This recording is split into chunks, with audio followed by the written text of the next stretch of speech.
The big investments that are going into the fossil fuel industry, a lot of people are not aware that the assets they are investing in will become what we call stranded assets. As governments pass legislation more and more and make policy that will phase this out, the price of those assets will decline significantly. That kind of what we might call personal, individual achievement, that begins to vanish. Achievement becomes something else. It becomes, how do we become more at ease with ourselves, rather than how do we accumulate more and more. The next stage in the evolution of humans will not be mainly biological. I think it will be mainly spiritual.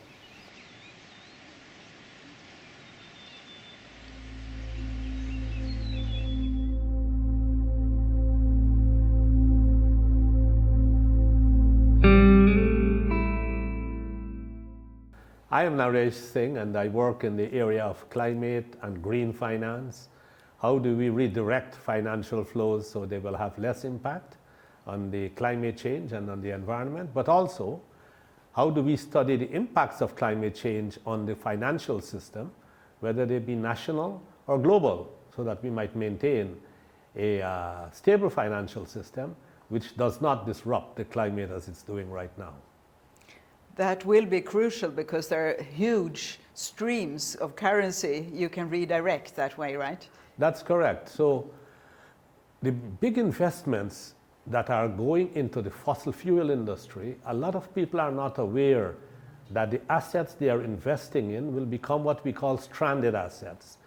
As governments pass legislation more and more and make policy that will phase this out, the price of those assets will decline significantly. It has been estimated by Citibank, for example, that by 2040 $33 trillion in assets will be stranded, relating mainly to fossil fuels, and by 2100, $100 trillion of assets will be stranded. People are making blind investments and they need to be aware, and we are trying to spread that word. You also have a lot of experience in how people handle catastrophes in all parts of the world. Please tell us. I have been working in countries that people are afraid to go to. And the work we've been doing there is to assess the damage done by conflict and war. For example, in Iraq, where the coalition forces have driven out ISIS, Daesh, as they call them over there, we were doing assessments to study the damage that was done and how to help rebuild the lives of those people. In Yemen, they have had constant conflict and war for the last decade or more.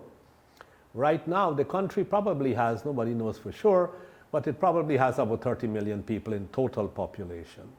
24 million of those depend on support and handout and humanitarian relief in order to survive. Now, for how long can we continue to put $2 billion a year in aid? So the work that we have been supporting through the UN is to help rebuild sustainable livelihoods.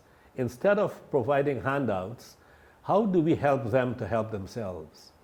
And so that's the approach we've been taking. So what lessons have we learned in trying to do this work?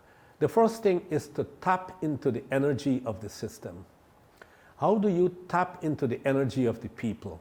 When you provide handouts and you do development in the traditional way, you create dependency and you have to be there forever.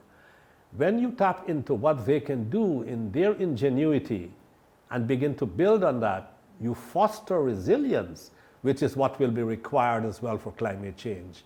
So there are lots of lessons that I bring from my work in working with those catastrophes due to conflict and natural disasters of different kinds, some of them driven by climate change, like drought and floods and so on. And in the Caribbean, we have a higher intensity of hurricanes and a greater frequency of hurricanes driven by climate change. And the same principles of rebuilding resilience is what we are learning. So these two are really connected. And how differently do we cope with those catastrophes as humans? Right. So the important thing, I believe, is that as humans, we have been so accustomed to throwing money and technology at solving problems in what we might call a deterministic approach. In other words, we establish an objective, like how we build bridges, and we set out on a linear path to achieve those objectives. Built into that approach is the assumption that things are staying stable. So we can move from point A to point B through the introduction of money, human resources, and technology. When you work with complex adaptive systems, nothing is staying the same. They are changing all the time. And when things are happening like that, the traditional linear deterministic approaches in which we assume objective A can be achieved because it's staying still is false. It therefore breaks down. And the approach we then have to take is very different. Now it has to be adaptive, it has to be flexible, it has to be iterative, and we have to recognize that we really don't know. So the challenge then becomes, how do we work, take action in the face of uncertainty and in the face of ignorance? In fact, we use the term optimal ignorance because we have to act in a situation in which we don't have full knowledge, full information. That is the challenge that we face with expertise can be impairing in that sense. Absolutely. In fact, in my work in the United Nations, I started a little group in which I was trying to ban the word expert. And the reason for that is that as soon as you think you're an expert, you don't learn anymore. And with that situation, we can't win this battle with climate change. So what is the adjacent possible? The adjacent possible is the region in which things are constantly bubbling up. There is constant opportunity. The thing is that we have to listen and watch. We can't determine, we can't prestate what will happen in the adjacent possible. Lots of opportunities are there, and approaching it with humility will be the way to begin to learn. Well, man is now, or humans are now co-evolving with their technology. So we look at the new generation and they're always hooked up on a cell phone or a smartphone of some kind or something else. And we say, well, that will damage their brains or do something else. It's clear that that's the kind of co-evolution that is taking place. And that was recognized a long time ago, more than 50 years ago, that evolution will not be only biological as we go forward. It will be also a co-evolution of our social and our technological achievements. And we should be proud as humanity. Our creative nature has led us there.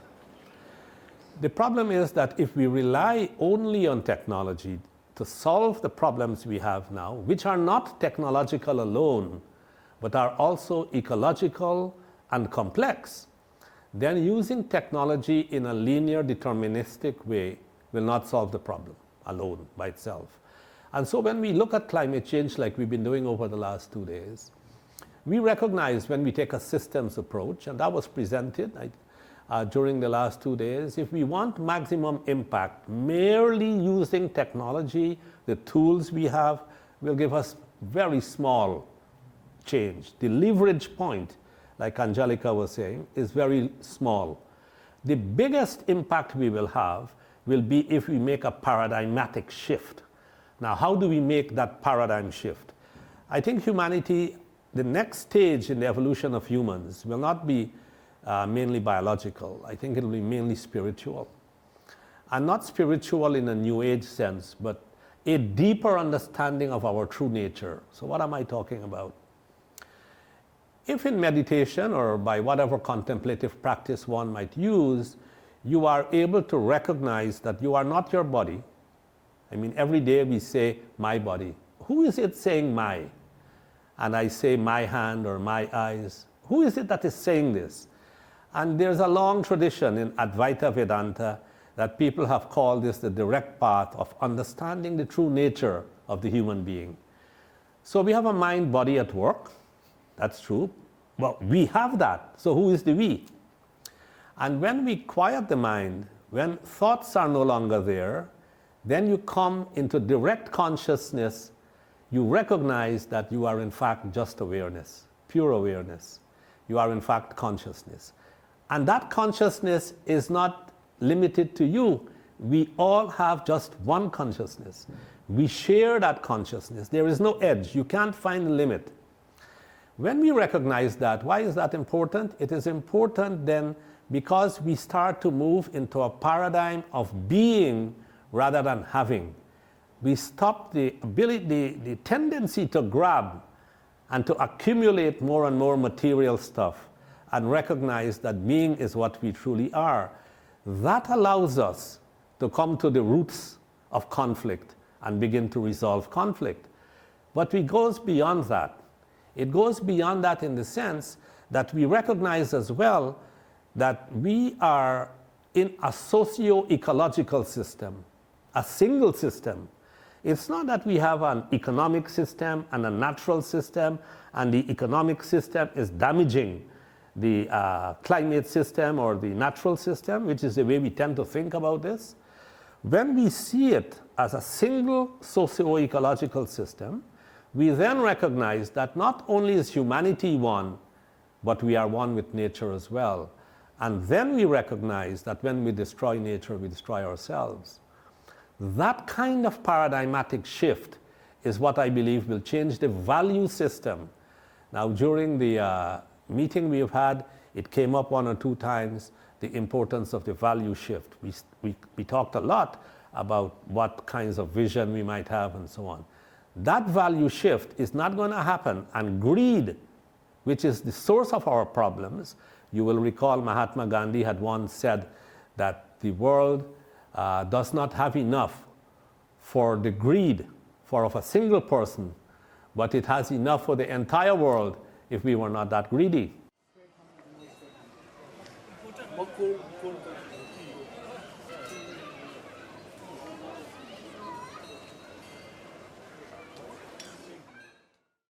But our senses tell us that we are isolated in our bodies, and we tend to forget that we're breathing, we're getting the oxygen from the plants, we're getting the food from the soil, we are really exchanging all our cells all the time, constantly with our surroundings. The indigenous say, how can you talk about the environment? We are the environment. This illusion of us being isolated also creates a terrible suffering with a feeling of separation. Correct. So how do you think we can evolve that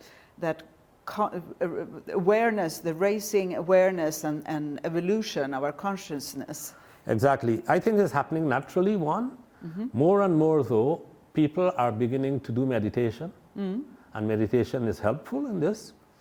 People are beginning to recognize the value and the beauty of the wilderness. People are beginning to recognize more and more that what we have been doing so far does not lead to happiness. And more as we recognize that, I think the shift will begin to take place. It's exactly that. That loneliness, a lot of the psychological disturbances we face is because of this separateness. And it is all imaginary. I have personally gone through this kind of pain that you feel. You wonder, you can't make meaning of human life until you recognize that this separateness is a total illusion. And it drops away, it starts to fall away, and this novelty emerges in the adjacent possible. And that is the real power, and I think the meaning of the adjacent possible.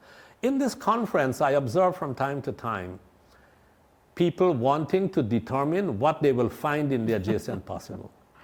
They cannot deal with uncertainty. The beauty of complexity is to embrace it, not to resist it, but also to know that you cannot prestate what is going to happen. So the humility, the patience, the listening, the observing, and the connecting that is required to be able to work with the adjacent possible is going to be a bit difficult, because we are accustomed to wanting to setting objectives and then becoming the slaves of those objectives, which close off our innovation and our ability to recognize what is happening around us, which is the adjacent possible. But has it been hard for you to unlearn that structure and to let go of all your ideas of what is supposed to happen? For me, totally. But there's a paradox in this. It was difficult because I tried too hard. The thing here is that this change really takes place when you stop trying. But for me, I had to try and fail, and then realized that it's kind of an effortless thing. The more you try, the further away you get from it. Because what happens is you get more involved with your mind activity. And the effort is through the mind. And this is about recognizing you're not the mind. The more you try through the mind, even people who do meditation, sometimes they're meditating and they're repeating a mantra. And that repetition of the mantra might calm the mind over time, but it involves the mind and language and thoughts. Those have to all become silent. And in that stillness, in that effortless state, you become what you truly are. So that's the paradox. The harder you try, the more difficult it is. Is quantum physics part of this? Absolutely. We are all connected and we affect one another. Absolutely. So that leads me to mention to you that I had this kind of a flash, a little insight one day. So I do some thinking on quantum physics, which I like because it's very closely related to spiritual growth in my view. And so I'm a visiting professor at a university in India. And I talked with friends, a quantum physicist in India, and I said to him, I work a lot on complexity science. What about if we bring quantum physics and complexity science together? Might we get some new insights into decision making, practical things like financial decision making, climate change, and other complex problems? And he said, well, I don't know much about complexity, but if you know something about that, why don't we try it? And lo and behold, we will have this conference in February, which will bring quantum scientists working on cognitive problems. And we will bring some people, and Stu will speak, he'll come in on Skype. And we are doing this in February to see what new insights we will get. And I'm sure the spiritual dimension will arise as well. So that nexus, three things: complexity science, quantum physics, and spiritual evolution, is the fundamentals of the paradigm shift that I think will make us solve this climate problem.